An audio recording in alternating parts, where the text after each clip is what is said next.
सृष्टि में विभिन्न प्राणियों की रचना की और लोकपालों की रचना करने के बाद असना पिपासा मानी भूख और प्यास उसको भी निर्माण किया।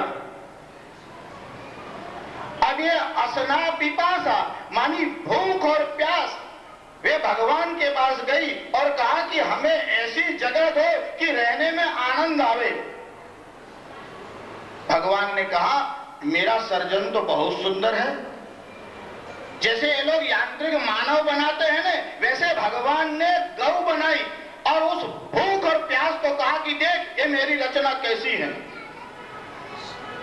भूख और प्यास की कहा रचना तो बहुत सुंदर है, आकृति सुंदर है, सभी देव इसमें बसते हैं। ये दूध क्षीर तो अमृत है और गोबर और गोमय गोमूत्र इसमें बहुत सारे गुण हैं, पर इसमें एक दोष है जो हमारे काम का नहीं।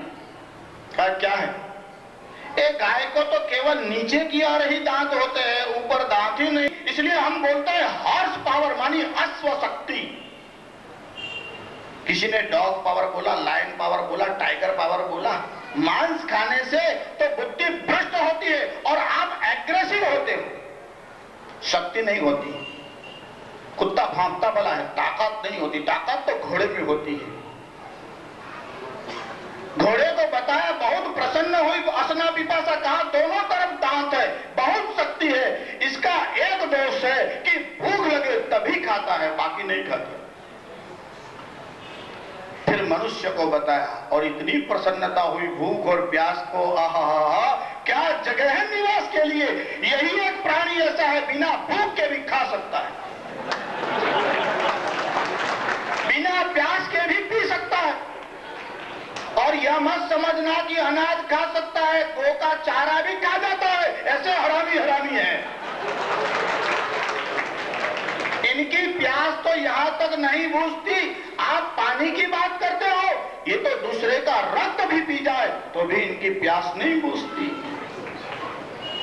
देखिए, आप ये मत समझना कि भूख मानी केवल आपको रोटी चाहिए। मैं ब्रेड बटर की बात नहीं करता।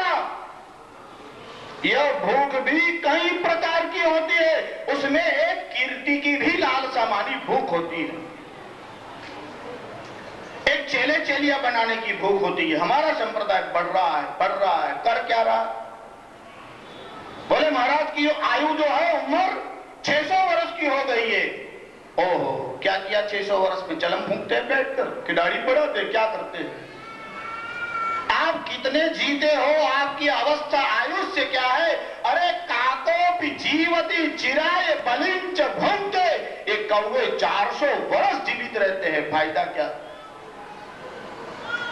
महाराज की अवस्था इतनी है, महाराज कुछ खाता ही नहीं है, केवल मौत पर, केवल पानी पर।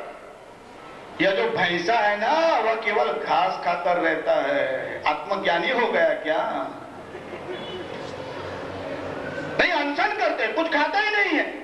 20 दिन हो गए, 50 दिन हो गए, अखबारों में बड़े बड़े फोटोग्राफ है। क्यों? महाराज ने इतने उपवास किए।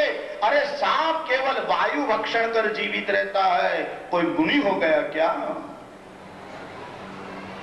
देखिए, हम आपको ये नहीं कहते कि खाने पीने में परहेज मत रखिए। भक्ष्या भक्ष्य का विवेक भी होना ही चाहिए। यह नहीं कि सामने कोई भी वस्तु आई और आपने उठाकर मुंह में डाल दी। लोग मांस खाते हैं, अंडे तक खाते हैं और लोग कहते हैं कि अंडे खाने में कौन सी हिंसा है, क्योंकि आजकल तो इंजेक्शन से पैदा होते हैं। और कुछ तो बड़े बुद्धिमान हैं, वे कहते हैं कि अंडे जो है वो तो शाकाहारी है। इन जरा अक्ल के हिमालयों से पूछो कि अंडे अगर शाकाहारी है तो कौन से पेड़ पर उगते हैं? जरा एड्रेस तो दो, हम भी जाके ले आवे। किस पेड़ पर, किस पौधे पर, कौन सी लता पर, कहां पर उगते हैं, जरा बताइए तो सही। कहा नहीं महाराज, एक बात तो है कि अंडा खाने में हिंसा नहीं होती। मैंने कहा ये जो भुंड विष्टा खाता है उसमें भी जीव नहीं होता। ये सीमेंट है, पत्थर है, जरा खा के देखिए, ये सब जड़ वस्तु है। जड़ वस्तु इसलिए आप यह मत समझो कि मांसाहार इसलिए मना किया गया है कि इसमें हिंसा होती है। अरे हिंसा तो शाकाहार में भी होती है, क्योंकि जिन वनस्पतियां हैं उनमें जीव है।